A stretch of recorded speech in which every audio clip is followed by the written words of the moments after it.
Good morning, Yakima County Commissioner Vicki Baker. Thanks. Good morning. How Yeah. are you? Hey, we're doing good. And by the way, your business open grocery outlet? Yeah, we're Yes, cool. essential. It's Yep. kind of a challenge on the front lines. I'll bet it I is. want to thank our staff. They're amazing right now. Yeah, that's right. Boy, I know all these grocery store workers. I never thought they'd be like heroes, but They are. good for them. Yeah, definitely. Well, got a lot of other businesses that want to be open. So Yep. tell us what's the game plan at this time? You're working closely with the city, right? I am partnering with the city, but I think I should probably clarify because there were some things that happened in the last week that probably confused a lot of people. It's what happened in Franklin County. And, I hope that it's clear anyway that the county commissioners didn't close any businesses. We certainly, the governor did that, so we don't have any control over whether they're open or closed. So, and you may not know, I'm a conservative and I'm a law-abiding person, so I haven't had a speeding ticket since the 80s. So, I'm not going to be your lawbreaker commissioner. But I understand the frustration completely, and I don't like riding in this bus that somebody else is driving at all. Yeah. But it's really clear who has the authority here. The commissioners don't have authority to override the governor. So I think you'll see that unfold as the commissioners there kind of have to unravel their idea a little bit. Yeah, they look like they're may be rescinding that today, having a meeting today in Franklin County.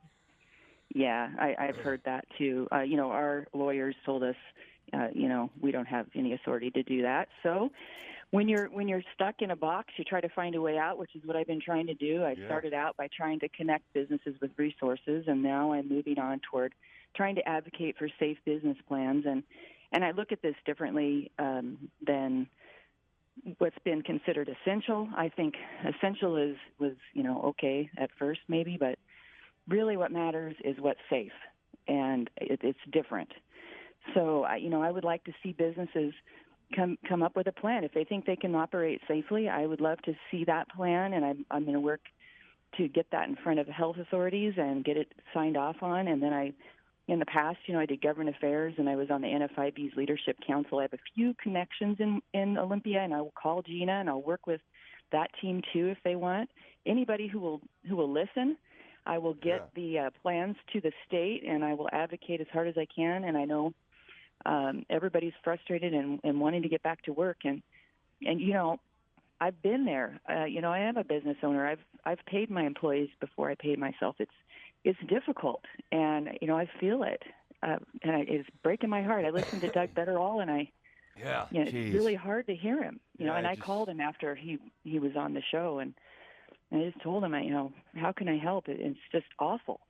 So hopefully he's going to turn in a plan. I think a lot of businesses like his could open with just a little tiny tweak here and there. Yeah, you'd think so.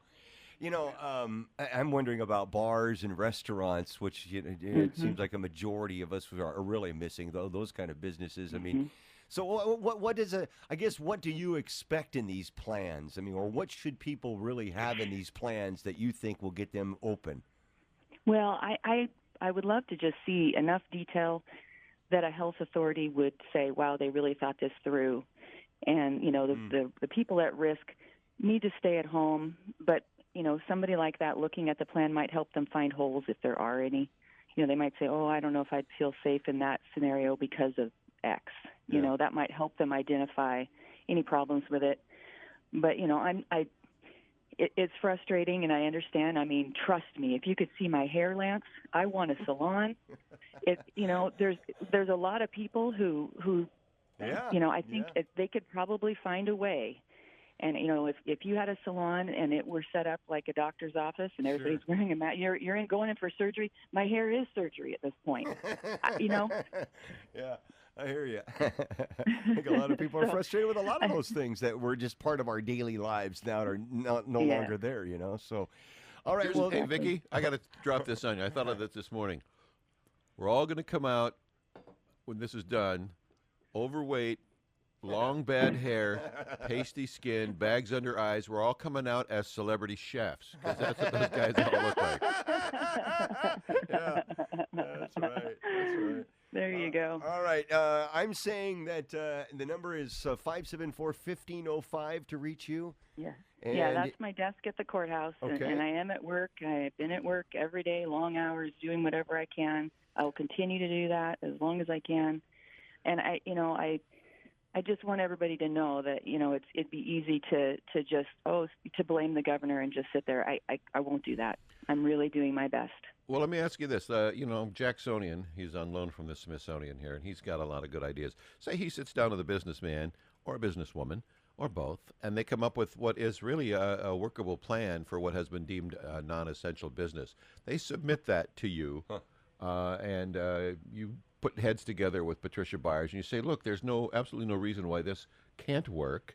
Do you file it away, or do we get to take action on that? Or do you run it past the governor and say, hey, Gov, can we please do this? Or what is the procedure for people that go that far to ensure that their businesses will be safe?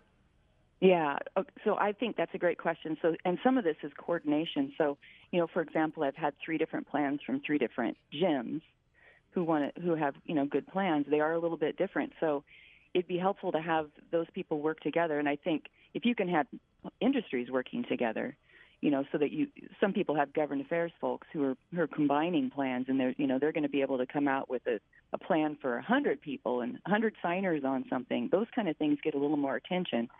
So of course I would like to see that, where there's some coordination, and we can encourage that. We can say to Doug, and I know Doug has talked to other local auto dealers, and I think that helps, because then multiple people sign off on a letter saying these are our best practices and this is what we're going to do. But on my side, I will advocate at L&I, I'll advocate Department of Health, and yes, to the governor's office. We're regularly in communication, so we'll push, but ultimately it's going to be his decision on signing off on it. But I feel like if we do some of the legwork and start the conversation like Gina said, the excuses maybe are maybe less that it's too complicated, and they can't figure it out. Make it as easy for him to make that decision as possible by answering all the questions in advance, right? Right. Well, and the business owner knows their business. I mean, I certainly know what I would have to do, and we figured that out.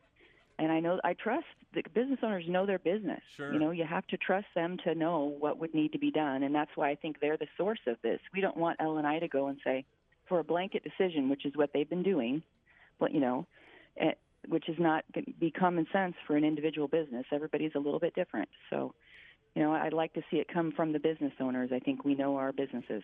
And you'd have to imagine that a business owner is not going to not take the precautions. You get the reputation as you're not a place to go. Yeah. You're done, whether this thing blows over or not, right? Yeah, you'll go out of business real fast. So the business people would think would be the most proactive in providing for that, and then they got to hope their customers are equally so. But if you want to get back to work and you want people to trust to come to your business, you're gonna take all the right steps, I would imagine. Well, Dave, that's exactly right. And I think that when you talk to salon owners and other people, these are their family members. That their clients are close to them, and this is the case in a lot of businesses. I have customers and whose grandkids shopped in my parents' store. We know these folks. They're like family. Yeah. And I think we do care, and I think businesses do care. They advocate for their employees, and they advocate for their customers, and the plans will relate to that. It'll be all about doing the right thing. I really believe in them. Yep. Amen. Yep. Well, Commissioner Baker, who didn't probably have this on your 5-year plan as a commissioner when you signed on to run for the position, but nice to know that we have a business person with hands-on business skills and experience as part of the brain trust making the decisions for the county. So we appreciate you, Vicki. We always have, and what you do, and your true love and appreciation for Yakima County. We know that's legit. And so thanks for the time this morning.